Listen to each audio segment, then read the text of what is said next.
Hello guys, welcome to my new mini blog में आप लोग का स्वागत है। তো গাইস আমরা আজকে এই সকালবেলা ব্রাশ করতে করতে ছাদে এসেছি। ঠিক আছে, এই ছাদ থেকে সাইডে দেখাচ্ছি, এই যে সাইড দেখতে পাচ্ছেন, এরকম আমাদের ছাদ থেকে কিছুটা দেখা যায়। ঠিক আছে, আর এই এখন মুখ ফুক ধুচ্ছি, মুখ ফুক ধুয়ে বেরোবো রাস্তায়। এই রাস্তা থেকে আমরা এখন যাবো হচ্ছে টোটো ফটো ধরার জন্য। তো এখন আমরা রাস্তায় আছি, এই রাস্তা থেকে যাচ্ছি। তো এখন মেন রোডে উঠে গেছি, তো মেন রোড থেকে এবার আমরা টোটো ধরবো। তো গাইস টোটো পেয়ে গেছি, আমরা টোটোয় করে যাচ্ছি বাস স্ট্যান্ড।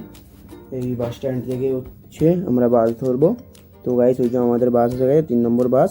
আমরা বাস থেকে গাইস নেমে গেছি, নেমে গিয়ে এখন আমরা হেঁটে হেঁটে এন্ট্রেন্স থেকে ঢুকছি আমাদের যেখানে কাজ করি আমরা অফিসে। তো আমরা এই লিফটে আছি এখন, এই লিফট থেকে হচ্ছে যাচ্ছি আমরা চারতলায় গিয়ে আমরা এখন অফিসে ঢুকছি। তো গাইস সাবস্ক্রাইব করো, লাইক করো, কমেন্ট করো, শেয়ার করো।